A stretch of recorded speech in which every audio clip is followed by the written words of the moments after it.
very good evening to you. Thank you very much for joining us here on KTN News for Choice 2017. Just about 11 days to go to the general election. Kenyans will be taking to the polls, and tonight our major focus is on the county of Kajiado. The whole of Political Thursdays has been focusing on the politics of the Ma community as a whole. We talk about Kajiado County, Narok County, but between now and the top of the hour, which is 9 p.m., we'll be focusing on the battleground that is the gubernatorial race in Kajiado County. Joining me in studio, I will be having a conversation, seemingly a debate, with Joseph Olelenku, who's running as with the Jubilee Party ticket. We'll also be having Daniel Nina Livondo, who's vying via the PNU ticket. We extended an invitation to the incumbent David Nkedianye, who's running with the ODM ticket, but just a few minutes ago he's told us that he will not be able to make it. But the show has to go on. Let's take a look at what Olelenku and Livondo will be joining us later are up to as far as the campaigns are concerned. My name is Akisa Wandera. Thank you very much for joining us. And thank you very much, Joseph Olelenku, for coming in. Karibu. It's been a while since we saw you. I've been on the ground talking to the people of Kajiado, talking about my politics. And so I've been around, but on the ground. Yes. How is the ground looking? It's 11 days to the election. I think the ground has taken shape. Of course, very heated now. There's a lot of political activities, a lot of events going on. And because of the propaganda notion that Kajiado is a battleground, we see a lot of interest in Kajiado. However, I am certain Kajiado is not a battleground. Kajiado is a Jubilee county. Records show it. You know, we have currently elected leaders. Of course, we have a governor who is an ODM governor, but we know that was through a court process, not through the ballot box. So we are good on the ground. We are good on the ground. But a survey conducted just the other day between in the beginning of the month of July by Infotruck showed that the government still has a higher chance of about 56% compared to your 41% in terms of popularity in Kajiado. That is a month ago.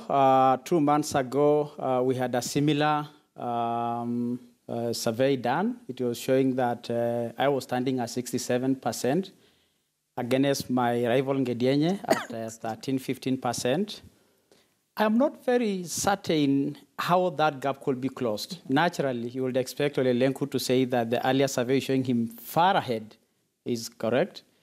And clearly saying that things can't change that abruptly in 1 month. And so I don't believe that the figures were correct. There must have been a lot of cooking that took place to try and give life to the propaganda that Kajiado is a battleground county. And so I don't think it was right. I'm certain it's not right. Do you in any way believe in opinion polls, whether it is the one that put you at 67% or Infotrucks that put you at 41%?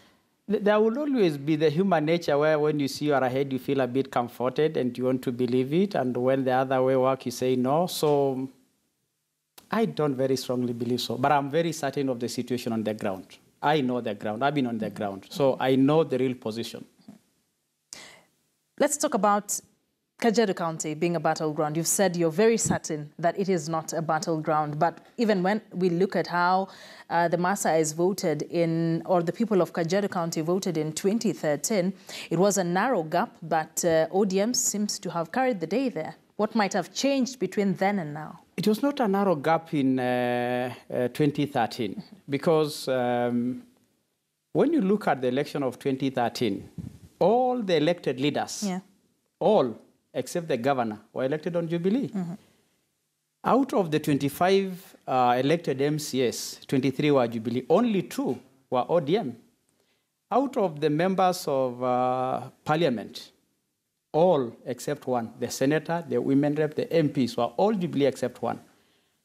What happened to the governor's seat then was that the incumbent went to court to contest the eligibility of chorus from his academic papers, which the court showed that he didn't qualify, he didn't meet the requirements of the constitution, and so he was disqualified. So Nkedianye literally just walked to the office of governor. There is not going to be much changes from what happened in 2013. The only change that is going to happen is that this time it is the voters who are going to determine the governor and not the court. That is the big difference. What is the one thing you think that Governor Nkedienya has failed for the people of Kajiado County? A myriad of things. One, Kajiado, we know, has been one of the peace haven in this country. And having been the Minister for Security, Kajiado historically has been a very peaceful county, very harmonious county, people living in harmony regardless of their tribes. For the first time, we saw tribalism rearing its ugly head in Kajiado, and people fought in Kitengela over the same in terms of allocation of resources and spaces. That was extraordinary for Kajiado. Many things are missing in Kajiado. We are looking at the water situation. We are looking at the state of our towns. We have some quite big towns. Ngong, Rongai, Kiseri, and Kitengela are very large towns. If you look at the state of garbage collection, the state of that, the tallest structure in Ngong is a garbage heap. You know, that is very sad. If you look at Kitengela town, which has become a major hub for Kajiado, in the middle of the day, you'll think you're driving on a rough road because the dust will just eclipse the entire town. And so when you look at the disharmony now we have, the concern people have in Kajiado is like devolution has not taken place in Kajiado. And so it's a big concern for the people. It is going to be a determinant on how the people are going to vote. People are going to vote according to their need for services, their space as people of Kajiado, and that will certainly have Nkedienya out of consideration for people of Kajiado. So why do you think you're the right man for the job? I am the right man for many reasons. One, Ulilenku is a very experienced manager. You know, my leadership was not just only in the Ministry of Interior. I have led great institutions at the like of Serena Hotels, Kenya Utalii College. I worked in Mota at some point. And people of Kajiado are now saying we need trusted hands. You know, we need trusted hands. We need somebody who have experience about government or working in government, and somebody who will effectively be able to use county resources to better the lives of the people of the county. People also are looking for a safe pair of hands, somebody who is seen as a uniting figure, somebody who is seen to be balanced, not extremely partisan, while appreciating the dynamics that goes in the county and the need to safeguard the minorities without necessarily differentiating the other party. And so those clearly put Olelenku in the lead. So you've mentioned some of the things that you think that Governor Nkedienya has failed in. One of them is security in Kajiado. You've talked about water, you've talked about the state of the towns, healthcare and garbage collection. Let's just go through what you think you will do differently if elected governor of Kajiado County. When you look at what has happened in the devolution setting in Kenya, a lot of transformation has taken place in this country, and people have felt the impact of a closer government, a government that is within their midst, that they can reach, that they can access, and that can attend to their needs specifically. When you look at our big towns, because it's a major rallying point, the issue of garbage collection is a big concern for them. That does not require a lot of education to have garbage removed. You just require the right partners, the right will, the right budget, the commitment to do it, and it's a straightforward thing.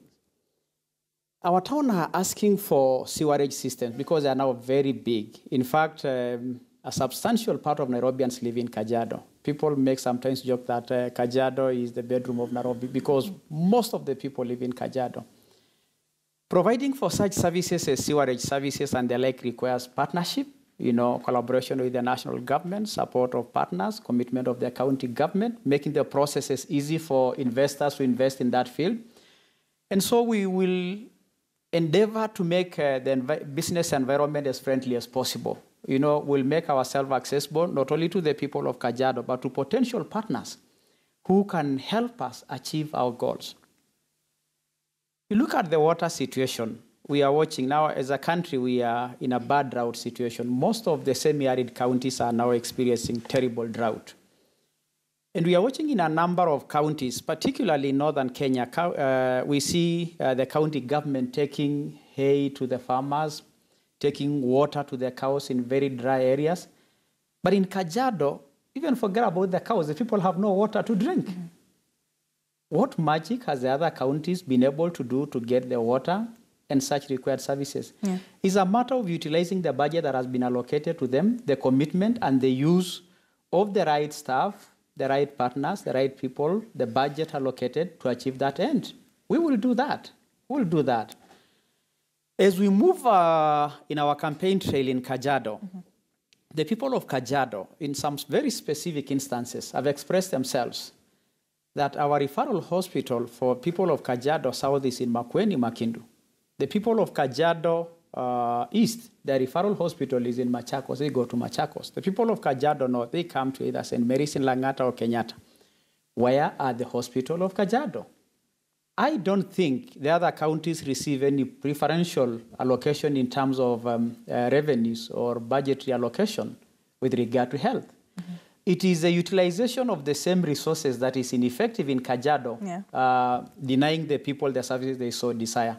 And so we are very clear that healthcare, water, infrastructure are areas that we must address if we are going to overcome the serious challenge of underdevelopment in Kajiado. Okay. And we will do that. Okay. Remember, even on Twitter, we are engaging with you. We're asking you, who would you vote for governor in the county of Kajiado? This mostly would attract voters in Kajiado County. Would it be Jubilee's Joseph Olelenku? Would it be ODM's David Nkedianye, who is the incumbent? Or will it be PNU's Daniel Nina Livondo? Do tweet us at KTN News, at Akisawandera. And any questions you have for the former Interior Cabinet Secretary and now ask a gubernatorial aspirant Joseph Olelenku, you can tweet me. Olelenku, beg your pardon. Thank you very much for that. Joseph Olelenku, any questions you have for the former Interior CS and gubernatorial aspirant, tweet me at Akisawandera at KTN News. I'll be posing it to them. Remember, we are also expecting PNU's Daniel Nina Livondo. But the incumbent governor, David Nkedianye, just a few minutes ago said he will not make it to this particular conversation here on the governor's race, but the show has to go on. When you were CS for Interior, you left underwhelmingly, so to speak, and the perception was that it would be hard to trust you with the security of the country and such a large docket. So why should the people of Kajiado trust you to be the next governor? I understand and appreciate that concern and the drama and the malice and the politics that went around the security docket while I was CS. But it came to dawn, and a research was done and said the policies that we put in place at the time I was the CS came to bear fruits while I left Interior. So it is not an issue of concern. The people of Kajiado and even the people of Kenya know that really I had no misgivings. I did an excellent job as the CS for Interior. The systems we roll of Nyumba Kumi, addressing the mobility issues of the National Police Service, fighting drugs, and many, many other things came to bear fruits after I left Interior. And so really, I am proud that first of all, I had the opportunity to serve as the CS for Interior. And I'm glad that history has exonerated me of any wrongdoings as the Minister for Interior at the time I was there. Because basically, what we were telling Kenyans that we will do to correct the situation, to deal with the phenomenon of Al-Shabaab and crime that was a global problem, we told Kenyans what we are doing. And basically, that is what we did. But you can't also now come and say that the Al-Shabaab attacks and the problems we are facing were completely eradicated. It's a matter of managing it. Probably we didn't do very well in terms of media, and you guys exaggerated the situation, and you still want to do it now. Did we? But really, the people of Kajiado know that Olelenku is a great manager, is a fair man, is a honest person, is a man of integrity, and Olelenku is going to be their governor. So you believe and you did well? They can't wait. I did very well. You believe you did well in the security docket? Well. Yes. Do you think that short stint, that's actually a question from one of our viewers, will in any way affect your votes? My opponents tried to do that. And they actually tried to paint me as a failure. In fact, they even went to the extent of saying a cook and all that. But that has long died.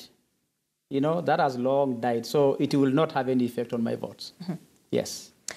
Being from the security docket, some of the issues we've had currently, when Kajiado County comes up, the land question comes up, we saw the sentiments that NASA presidential candidate Raila Odinga said about the selling of land and not allowing other people are clearly invading Kajiado.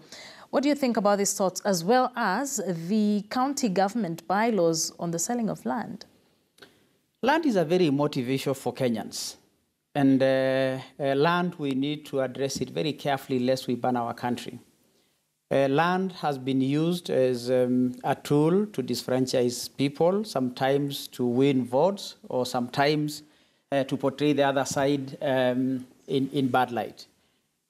When the Right Honorable Raila Odinga came to Kenya and say, when he's elected, he'll make sure that non-Maasais will leave Kajiado, it was in very bad taste. It was in very bad taste for the country, not only Kajiado. Because as Kenyans, we know that we can live anywhere in this country and we can own property in any part of this country. And so I think his sentiments, as much as he tried very hard later on to try and come and correct it and say, I didn't see, but people kept on repeating the clips. I want to ask fellow politicians to tread land issues very carefully. With regard to land in Kajiado, yes, there's a lot of work to be done. The incumbent Governor Ngedienye has only added fuel to a bad situation. First, he didn't even have mandate to come and say that we have blocked the sale of land, because we know the national government has a lot of role to play with the issue of land management, ownership, and all that. Yeah. And so, if we want to deal with the land situation in Kajiado, there are many things to do. First, carrying out a civic education to my community, the Maasais. I'm a Maasai, and a very proud one at that. Of course, I'm a Kenyan first. But carrying civic education and educating people on the importance of land and the value of land and helping people understand how land is going to help them going forward will be more helpful than coming to say that we have closed the sale of land. Then you go behind the same people and become the biggest land seller. That is what the governor did, and I wish he was here. He's now one of the big landowners in Kajiado County. So do you think those laws are in bad taste for him as They did not have, it's not even the laws. The attempt and the song that let's not sell land is good. But they did not have the mandate to block the selling of land. It may not even be his fault. You know, selling land is an issue of the owner of the land to sell to who he wants to sell to. What has happened, Ngedienye effectively came and tried to remove the land brokers. And he did that very well and harmed very many businesses. Yeah. But on the side, he created a cartel of his allies who are now major landowners, buying land, disfranchising people. And because many Maasais now think that the land is not sold, they can sell their land under the table. So what that has done effectively, it has brought the value of land down, and people are now taking Kajiado for free. Well, those allegations, a situation we must correct. These are allegations we wish he was here to address that you had invited us. Yes, we did. We invited all of you. Unfortunately, he's not here to defend himself, but the truth is, the selling of land is going on in Kajiado. The truth is, the county government cannot stop the selling of land, even if it wishes.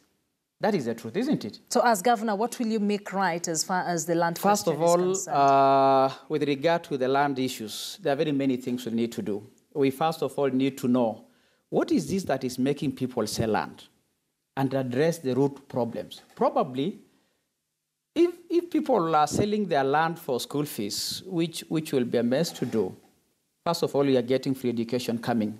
But we are going as a county government allocate a substantial amount of money to bursaries so that people can access bursaries. The situation of bursaries in Kajiado as we talk, Governor Ngedienye attempted to remove the issue of giving bursaries from the MCS to county ward administrators. And the MCS said, no, we are the bona fide elected leaders. We are the one to give the bursaries. So Ngedienye went and blocked the bursaries from being issued. Check, for 3 years, there were no bursaries being issued in Kajiado. That actually facilitated the selling of land. It created a situation where people had no other way to take their children to school. So we are saying, to fill that gap, we will allocate substantial amount of resources to that area. If now health is eating our land, say you are sick and the parents have to sell land or people have to sell land for you, healthcare is being simplified going forward and is a function of the national government. Instead of having our people in Kajiado go to Machakos for treatment or go to Kiambu or go to Makueni, we will equip our hospital with drugs, appropriate health services, and that will protect our land. But even more importantly, poverty is contributing to the sale of land. And we know many of our people are dependent on livestock. Currently, there are no support services for livestock, whether veterinary or otherwise. I said earlier, in some counties now, people are getting hay and water where livestock has moved. People of Kajiado has no idea that the county government is even supposed to provide veterinary services, leave alone giving hay and water. They even don't have water themselves. So if we are going to deal with the issue of poverty that is causing the sale of land, then we must provide support services to the livestock farmers. We must create abattoirs in our livestock sub-counties. And you think that the county government has not done that? No, I know. It has not. It has not. On the issue of land... Our people are still coming to struggle with the KMC. KMC has been a disaster. We will take abattoirs to where the farmers are. Create value addition to the livestock farmer. We know in the semi-arid areas, there are some seasons where we have plenty of milk. Then there is another, about 4 months in a year. The rest of the 8 months of a year, we don't have milk. So the county government is going to support that by providing not only milk coolers, but also processing and value addition plans for the milk, then enrich the people. The moment the people become richer and get to know that there's support coming from the county government, the people will go slow on selling land. And finally, we'll educate people that this selling land is not viable. Already people are aware of that. People are aware of that. In other parts of the country, people sell land for all these reasons you've mentioned, that the reasons why the people of Kajiado are selling land. Why is it different for Kajiado? Why is it such a big issue in Kajiado? It is a big issue in Kajiado because Kajiado proximity to Nairobi is a blessing on one part and a problem on the other part. The Kenyan craze one time of owning a plot and owning land and all that, the nearest place to the massive population of Nairobi will be Kajiado. That makes it an easy target. And so our proximity to Nairobi, we will use that as a blessing and not a curse. Because Nairobi also provides a huge market for our livestock, for the meat, for the milk, and for many other things. You also know historically that the Maasai is a society-resisted modern education. You know, we know that for a long time, Maasais were not sending children to school. And that came to disadvantage us in a big way as a society. So that made them more vulnerable. That made them more vulnerable because here are young people, their father had big tracts of land, Mzee dies out of age, and the only way to sustain yourself is possibly to think of selling a piece of land. But you see, that dynamic is changing because now Maasais have also gone to school like other communities, and they see the costs that come with selling land and the problems associated with it. And so this has been a process that was contributed to not going to school, poverty, poor leadership, and all that. And so that is what has caused the land in Kajiado to become a big issue. There is a big prey to the land because people who are working in Nairobi, after earning a small living or something, you want to own your own space, and the nearest place will be Kajiado, and that became a problem. It's a blessing and a curse for the people of Kajiado. Yes. All right, let's take a short break. We will continue with this conversation, and we'll definitely be taking your questions as well. Tweet me at Akisa Wandera at KTN News. What questions do you have for Joseph Olelenku? He is a gubernatorial aspirant via the Jubilee ticket for Kajiado and the former Interior Cabinet Secretaries. I'm seeing a number of questions here online, so I will be posing some of them to the governor in waiting, if at all they will vote for you. So let's take that break. We'll be back with more here. 10 days to go. Yeah. We'll be back with more here on Choice 2017. Don't go too far.